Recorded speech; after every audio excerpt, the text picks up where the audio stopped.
Hello students, good afternoon. Welcome to my channel NB classes 2। आज मैं आपको class 7 ICSE board का Hindi book का नाम है गीतिका हिंदी पाठमाला क्लास 7। इसका मैं आज आपको पार्ट 5 का प्रश्न उत्तर बताने वाली हूँ, साथ में इसका भावार्थ, उसमें कविता है। तो देखते हैं कविता का नाम क्या है। कविता का नाम है जब हम होंगे बड़े। यह कविता देश की प्रगति संबंधित लिखी गई है। तो यह कविता बाल स्वरूप राही द्वारा लिखा गया है। तो इस कविता का आज हम लोग लिखित, मौखिक और बाकी जितने भी इसके टोटल क्वेश्चंस हैं, चाहे वो समानार्थक शब्द हो, उल्टा शब्द हो, जो कुछ भी है, आज सब हम लोग इस चैप्टर का पूरा कंप्लीट करेंगे। तो स्टार्ट करने से पहले आप मेरे इस चैनल को लाइक करें, शेयर करें और सब्सक्राइब भी करें।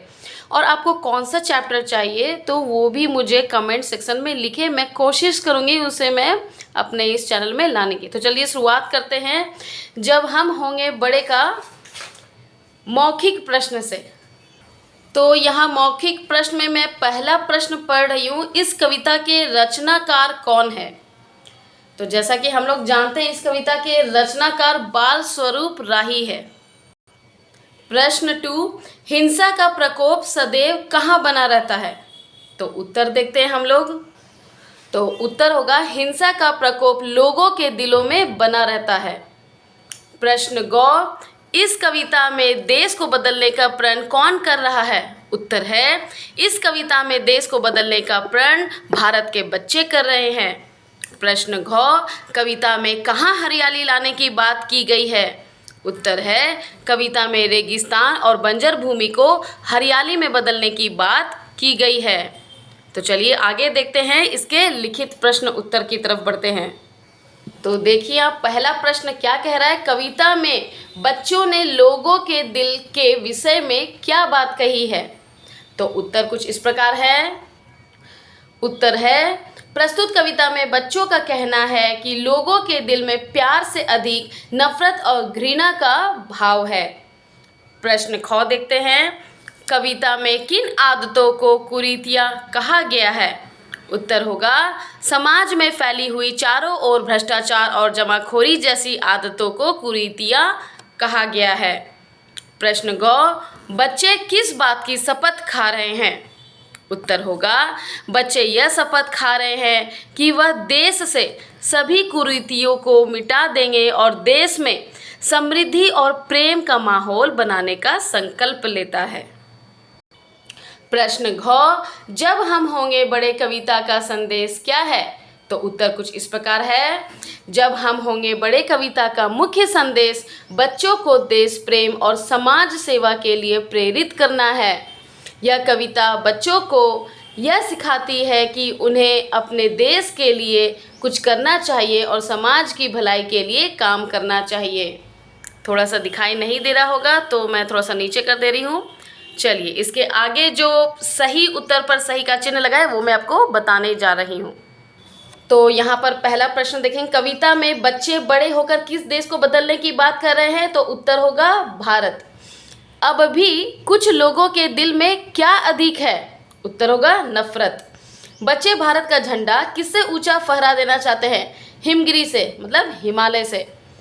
तो यहाँ पर निम्नलिखित पंक्तियों में उचित शब्द भरिए। हिंसा के विस्मय, यहाँ पर क्या भराएगा, विस्मय प्रवाह में कब तक और बहेगा देश, बहेगा देश। भ्रष्टाचार, जमाखोरी की आदत बड़ी पुरानी है, बड़ी पुरानी है। थोड़ा सा बस पाँव हमारा जीवन में टिक जाने दो, जीवन में टिक जाने दो। तो ये था इसका प्रश्न उत्तर। अब मैं आपको भावार्थ बताने वाली हूँ। तो भावार्थ कुछ इस प्रकार है। पहले प्रश्न में पढ़ लेती हूँ। भ्रष्टाचार, जमाखोरी की आदत बड़ी पुरानी है, ये कुरीतियाँ मिटा हमें तो नई चेतना लानी है। तो इसका भावार्थ हम लोग देखेंगे। अभी मैंने बुक में ही लिखा हुआ है भावार्थ, तो इसको पढ़ते हैं। प्रस्तुत कविता में कवि कहते हैं कि वर्तमान समय में चारों ओर हिंसा अर्थात मारकाट फैली हुई है, जो जहर की तरह समाज और देश में फैलती जा रही है। चारों ओर भ्रष्टाचार फैला हुआ है, जमाखोरी की आदत लोगों में पड़ी हुई है। इन बुरी रीतियों को मिटाकर हमें जागृति लानी होगी, तभी हमारे देश को कोई भी तिनके के घर जैसा बिखेर नहीं सकता है। चलिए आगे बढ़ते हैं। ख नंबर में भी है एक क्वेश्चन, उसका भी भावार्थ बताना है। हम भारत का झंडा हिमगिरी से ऊंचा फहरा देंगे, रेगिस्तान बंजरों तक में हरियाली लहरा देंगे। तो इसका भावार्थ देखते हैं हम लोग, इसका भावार्थ क्या होगा, मैं पढ़ के सुनाती हूँ आपको। प्रस्तुत कविता में कवि कहते हैं कि बच्चे भारत के ध्वज को हिमालय से भी ऊंचा फहराएंगे, रेगिस्तान और बंजर धरती पर भी हरियाली लाकर उन्हें उपजाऊ बनाएंगे, वो देश को अभावों से बचाएंगे। तो यही भावार्थ था, इन दोनों कविता की पंक्तियों का भावार्थ यही था। तो अब आगे बढ़ते हैं नेक्स्ट पेज की ओर। चलिए यहाँ पर कुछ भाषा ज्ञान है। दिए गए शब्दों के समान अर्थ वाले शब्द कविता से चुनकर लिखिए। धारा, प्रवाह या बहाव। आसमान, गगन, अंबर, तो आपको कविता से लिखना है।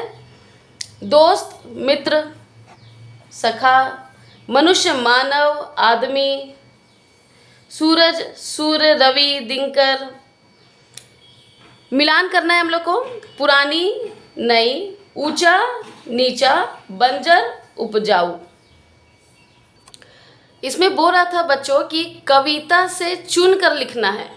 तो धारा का प्रवाह है, आसमान का ऊंचा है, दोस्त का मित्र देख लेते हैं कहाँ है, मनुष्य का मानव मैं कमेंट सेक्शन में लिख दूंगी, सूरज का ज्वाला। तो आई होप बच्चों आपको ये वीडियो आपकी स्टडीज़ में ज़रूर हेल्प किया होगा। तो प्लीज़ इस चैनल को लाइक करें, शेयर करें, सब्सक्राइब करें और कमेंट में भी मुझे लिखें कि आपको ये चैप्टर कैसा लगा। और मैं इसके बाद चैप्टर 4 बनाऊंगी, क्योंकि चैप्टर 4 मैं नहीं बना पाई थी किसी कारणवश। तो मेरा नेक्स्ट वीडियो होगा चैप्टर 4। चैप्टर 4 है डॉक्टर राजेंद्र प्रसाद। किसी बच्चे ने भी मुझे कमेंट किया कि मैम प्लीज़ चैप्टर 4 बनाइए, तो मैं कोशिश करूँगी कि आज या कल तक मैं इसका वीडियो डाल दूँगी। उसके बाद इसका मैं पार्ट 6 भी बनाऊँगी। पार्ट 6 क्या है वो मैं देख लेती हूँ। सुनेली का कुआं, ये स्टोरी है सुनेली का कुआं पार्ट 6, जो राजस्थानी लोक कथा है ये। तो इसका भी मैं प्रश्न उत्तर जल्दी बनाने वाली हूँ। तो देखते रहिए एनबी क्लासेस 2, सब्सक्राइब करें। Thank you, bye bye, have a nice day.